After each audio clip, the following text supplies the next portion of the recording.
ఇప్పుడు మనం నూతన సంవత్సరం 2024 సంవత్సరం ద్వాదశ రాశుల్లో వృషభ రాశి వారి జ్యోతిష్యం భూత భవిష్యత్తు వర్ధమానం ఎలా ఉందో మన జానకిరామ్ని అడిగి చూద్దామండి. ఆదాయం, ఖర్చు, యోగం, బలం, సంసారం, సంతానం, కుటుంబ యోగం, ధనయోగం, ఆరోగ్య యోగం చూద్దామండి.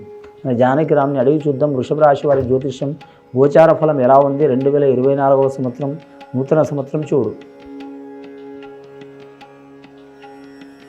వారి జాతకంలో చెప్పాలంటే మాత్రం చాలా శుభం గల దేవుడు వచ్చిండు. షిరిడి సాయిబాబా వచ్చిండు, శంకరుడు, పార్వతి, వినాయకుడు వచ్చిండు. ఈశ్వరుడి ధ్యానం చేయటం చాలా మంచిది. వృషభ రాశి వారి జాతకంలో ఓం నమ శివాయ అనే వాక్యం ఎనీ టైం ఉండాలండి. స్త్రీలు కానీ పురుషులు కానీ ఎవరైనా సరే ఓం నమ శివాయ అనే వాక్యం ఎనీ టైం ఉండాలి.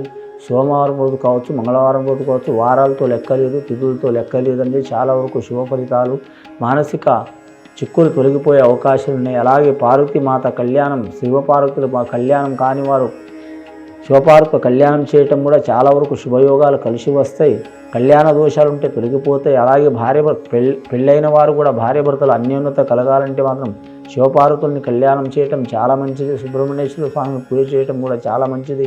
అలాగే బాలగణపతికి పూజ చేయటం కూడా చాలా మంచిదండి. సంతానం రీత్యా మంచిగా ఉంటుంది. ఇంట్లో ఆటంకాలు, చిక్కులు, చికాకులు తొలగిపోయే అవకాశాలు ఉంటాయి. ఈ 2024 సంవత్సరం చాలా వరకు శుభయోగం ఉంటుందండి. షిరిడి సాయిబాబా కూడా వచ్చిండు. వీరు ఎంత సాత్విక గుణం ఉంటే అంత చాలా వరకు మంచిదండి. వృషభ రాశి వారు చాలా వరకు సాత్విక గుణమే ఉంటుంది. కానీ మాత్రం కొన్ని గ్రహాలు మాత్రం నీచస్థానంలో పుట్టిన వారికి మాత్రం చాలా వరకు మొండి గుణం ఉంటుందండి. వీరి జాతకంలో చూడాలంటే ముఖ్యంగా ఉత్తర భాగం చాలా మంచిది వీరి పేరు మీద. ముఖ్యంగా చేతిలో మాత్రం కత్తెర ఉంటుంది. వీరికి డబ్బు ఆగదు వీరి జాతక బలానికి. కానీ మాత్రం ధనరేఖ చంద్రస్థానం నుంచి ఉన్నవారు, చంద్రస్థానం అంటే 7 నుంచి 7 వరకు ఉన్నవారు ధనరేఖంలో కలిసి వస్తుంది విద్యాస్థానంలో. అలాగే మాత్రం మనోరేఖ పొడవు ఉన్నవారు మాత్రం సూటిగా పోతారు, అనుకున్న సాధించే అవకాశం ఉందండి. మనోరేఖ అంటే ఇది సూటిగా ఉన్నవారు కలిసి వచ్చే అవకాశం ఉంది. అలాగే మాత్రం శిరోరేఖ మాత్రం క్రాస్గా ఉన్నవారికి మాత్రం తిరుగు ఉండదు వారి జాతక బలంగా. ఆయుష్ రేఖలు మాత్రం ఆటంకాలు ఉన్నవారికి ఆటంకాలు తప్పవండి. ఆరోగ్య సమస్యలు వచ్చే అవకాశం ఉంటుంది వారి జాతక బలంలో. అలాగే మాత్రం ఇది శనివేలు, శని స్థానం కింద మాత్రం ఉబ్బుగున్నవారు మాత్రం శని బలం ఉంటుంది, అనుకున్నది సాధించే అవకాశం ఉంటుంది. కానీ మాత్రం ఇది బుధవేలు, దీని కింద ఉబ్బు స్థానం ఉంటే చాలా వరకు మాత్రం మెరక స్థానం ఉంటే మంచిదండి. పల్లంగా ఉంటే చాలా ఇబ్బంది ఉంటుందండి. జ్యోతిష్ శాస్త్రంలో, ఖగోళ శాస్త్రంలో కలిసి వచ్చే అవకాశం ఉంటుంది. ఇంకా వీరి జాతకంలో చూడాలంటే మాత్రం ఇది గురుస్థానం, గురుస్థానంలో ఉబ్బు స్థానం ఉంటే మాత్రం విద్య, వైద్య విషయంలో, ఉద్యోగ విషయంలో కలిసి వచ్చే అవకాశం ఉంటుంది. ఇది శుక్రస్థానం అండి. ఈ శుక్రస్థానంలో మాత్రం ఇక్కడ ఈ సంసార రేఖ ఉంటుందండి.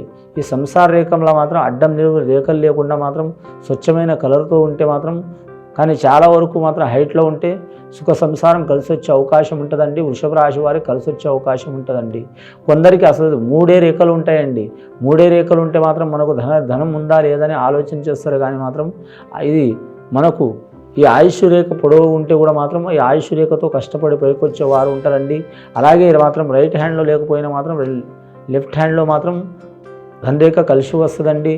ఇంకా మాత్రం ఈ జీవిత రేఖ పక్కన ఇంకో ఇలా దానితో శరీర సమానం పాటు మాత్రం రేఖ ఉంటే మాత్రం చాలా వరకు రక్షణ రేఖ అండి. జీవితంలో ఎన్ని చిక్కులు, చికాకులు, ఆటంకాలు ఉన్నా తొలగిపోయే అవకాశాలు ఉన్నాయి. ఆరోగ్య విషయంలో, కుటుంబ విషయంలో చాలా వరకు శుభయోగాలు కలిసి వస్తాయండి. ఇంకా చేతిలో మత్స్యరేఖ ఉంటే తిరుగు ఉండదండి. మత్స్యరేఖ అంటే చేప, ఏ ప్రాంతంలో అంటే ఈ ప్రాంతంలో కావచ్చు, ఈ ప్రాంతంలో కావచ్చు కలిసి వచ్చే అవకాశం ఉంటుంది. వీరి జాతకంలో చూడాలంటే మాత్రం వీరి జ్యోతిష బలంలో పెద్దల ఆస్తి కలిసి వచ్చే అవకాశం ఉంది. గత కొన్ని సంవత్సరాల నుంచి పడుతున్న చిక్కులు, చికాకులు వెళ్ళిపోయే అవకాశాలు ఉంటాయండి. చేతిలో మత్స్యరేఖ ఉంటే మాత్రం రాజయోగం ఉంటుంది, చక్రయోగం ఉంటుంది. అలాగే చేతిలో మాత్రం కొన్ని చేతులు ఎలా ఉంటాయంటే ముఖ్యంగా మాత్రం ఈ స్థానంలో లోతు ఉంటుంది. ఈ స్థానంలో లోతు ఉన్నవారికి ఎంత ధనం వచ్చినా నిలబడదండి. ఆ స్థానంలో మాత్రం ఉబ్బుగా ఉన్నవారికి మాత్రం తిరుగు ఉండదండి. అలాగే వీరి పేరు మీద చూడాలంటే మాత్రం ముఖ్యంగా వీరి జాతకంలో చూడాలంటే మాత్రం ధనరేఖ పొడవు కూడా ఉండి మాత్రం మధ్యన కటింగ్లు, కత్తెరలు ఉంటాయండి. 1, 2, 3, 4 అన్నట్టు ఇలా ఉంటే ఆ టైంలో ఖర్చు అవుతున్నట్టు అండి, నష్టం అవుతున్నట్టు. కానీ ధనం విపరీతంగా వస్తూనే ఉంటుంది, పోతూనే ఉంటుంది. వృషభ రాశి వారి జాతకంలో పెద్దల సహకారం అయ్యే అవకాశం ఉంది. గత కొన్ని సంవత్సరాల నుంచి పడుతున్న చిక్కులు చికాకులు తొలగిపోయే అవకాశాలు ఉన్నాయి. వీరికి వివాహ విషయం కానీ, ఉద్యోగ విషయం కానీ, కళ్యాణ విషయం కానీ, సంతాన విషయం కానీ, కుటుంబ విషయం కానీ, పర్సనల్ లైఫ్లో ఏమైనా చిక్కులు చికాకులు ఉంటే అవి తొలగిపోయే అవకాశాలు ఉంటాయండి. ముఖ్యంగా వీరు ఎవరిని పూజ చేసినా చేయకపోయినా మహాలక్ష్మికి పూజ చేయాలి, షిరిడి సాయిబాబాకు పూజ చేయాలి, శివనామ స్మరణం చేయాలి, విఘ్నేశ్వరుని ఆరాధన చేయాలి. అలాగే వీరు బొబ్బర్లు దానం చేయాలి. 6 కిలోలు కానీ లేదా మాత్రం 15 కిలోలు కానీ సద్బ్రాహ్మణులను సత్కరించాలి. బ్రాహ్మణుల మాట ప్రకారం నడవాలి. అలాగే కుజదోషం ఉన్నవారు, కళ్యాణ దోషం ఉన్నవారు, నాగదోషం ఉన్నవారు నాగేంద్రుడికి పూజ చేయటం, నాగదేవతకు పూజ చేయటం. కన్య పుట్ట ఉంటుందండి. కన్య పుట్ట అంటే ఊరు లోపల దగ్గరలో మాత్రం ఒక చిన్న పుట్టలు ఉంటాయి. ఆ చిన్న పుట్ట కాడ అమ్మవారికి పూజ చేయాలండి. చాలా వరకు మంచిది. అంటే అమ్మవారు కాదు, భూమాతనే. అది కన్య పుట్ట ఉంటుంది. పసుపు కుంకుమతో మాత్రం పూజ చేసి మాత్రం అక్కడ మాత్రం అన్ని రకాలుగా అమ్మవారికి ఎలా పూజ చేస్తారో అలా పూజ చేసి దీపం పెట్టి మాత్రం 9 సార్లు ఆ నాగదేవత పేరు తీసుకుంటే వారి మీద ఉన్న కళ్యాణ దోషాలు, సంతాన దోషాలు, సంసార దోషాలు, కుటుంబ దోషాలు, అరిష్ట బాధలు తొలగిపోయే అవకాశాలు ఉంటాయి. ఏ పనైనా విజయవంతమవుతుంది. వివాహ విషయంలో మంచిగా ఉంటుంది. కానీ మాత్రం పెళ్ళంటే 100 ఏళ్ల పంట అండి. కానీ ఆ పెళ్ళంటే 100 ఏళ్ల పంట, కానీ 100 ఏళ్ళు సుఖపడాలని ఎవరికి రూల్స్ లేదండి. దాంట్లో మాత్రం కొన్ని సంవత్సరాలు ఇబ్బందులు ఉంటాయి, కొన్ని సంవత్సరాలు చికాకులు ఉంటాయి, కొన్ని సంవత్సరాలు బాధ్యతలు ఉంటాయి, కొన్ని సంవత్సరాలు సుఖం ఉంటుంది, కొన్ని సంవత్సరాలు దుఃఖం ఉంటుంది. అన్ని రకాలుగా తట్టుకొని వాళ్ళు నిలబడాలంటే ఖచ్చితంగా నాగేంద్రులకు పూజ చేయాలండి.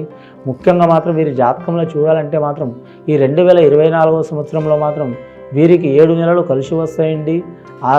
5 నెలలు ఇబ్బందులు వస్తాయండి. ఇక ఆదాయ విషయంలో చూడాలంటే వ్యాపార పరంగా చూసినా, ఉద్యోగ పరంగా చూసినా, ఎన్ని రకాలుగా పరంగా చూసినా ధనం మాత్రం నిలకడ ఉండదు.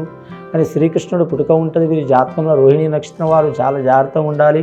శ్రీకృష్ణుడి ఆరాధన చేయడం, అమ్మాయిలు కానీ అబ్బాయిలు కానీ చేయడం చాలా మంచిది. హరే రామ హరే రామ హరే కృష్ణ హరే కృష్ణ కృష్ణ కృష్ణ హరే హరే రామ రామ హరే హరే అనే వాక్యం ఖచ్చితంగా వారి నోటి ఎంట్లో ఉండాలి. వారి ఎంట ఉన్న దరిద్ర బాధలు, దీర్ఘ బాధలు, చికాకులు, చిక్కులు తప్పకుండా తొలగిపోయే అవకాశాలు ఉన్నాయి. పెద్దల సహకారం ఉంటుంది. విదేశానం ఏరే దేశం ఏరే రాష్ట్రం వెళ్ళడానికి మాత్రం తప్పకుండా మంచి ఫలితం ఉంటుంది. కానీ మాత్రం విద్య విషయంలో చూడాలంటే మాత్రం గవర్నమెంట్ ఉద్యోగ విషయంలో, విద్య విషయంలో తప్పకుండా మంచి ఫలితం ఉంటుంది. విద్యార్థులకు ఆటంకాలు, చిక్కులు, చికాకులు, దారిద్ర బాధలు ఉన్నా తొలగిపోయే అవకాశాలు ఉన్నాయి. అలాగే వీరి జాతక బలంలో చూడాలంటే గవర్నమెంట్ ఉద్యోగస్తులకు మార్పిడి అయ్యే అవకాశం ఉంది. ఆకస్మికంగా శరీరంలో మాత్రం ఆరోగ్యం భంగం అయ్యే అవకాశం ఉంది. అలాగే మాత్రం మానసిక పరంగా, శారీరక పరంగా చిక్కులు, చికాకులు, దారిద్ర బాధలు కూడా వచ్చే అవకాశాలు ఉన్నాయి. అవన్నీ తప్పకుండా తొలగిపోవాలంటే ఆంజనేయ స్వామి ఆరాధన చేయటం, శివపార్వతులను పూజ చేయటం, విఘ్నేశ్వరుని ఆరాధన చేయటం, అలాగే బొబ్బర్లు దానం చేయటం, నవగ్రహాలని పూజ చేయటం, కులదేవతని ఆచరించి పూజ చేయటం చాలా మంచిది. అన్ని రాశులతో పాటు వృషభ రాశి వారికి కూడా చెప్తున్నాండి. ఎవరికి వారు మాత్రం దేశరిష్ట యోగం, కాలరిష్ట యోగం ఉంది కాబట్టి మాత్రం సద్బ్రాహ్మణుల్ని కానీ లేకుంటే పండితుల్ని కానీ ఎవరినైనా దగ్గరికి చేరి వారు మాత్రం వారి మీద ఉన్న కీడు, చిక్కు, చికాకు తప్పకుండా ఎవరికి వారు శాంతి చేపించుకోవడం చాలా మంచిదండి. ఇది విని చూసి ఆచరించే వారికి గొప్ప ఫలితాలు కలుగుతాయండి. శుభం భూయత్.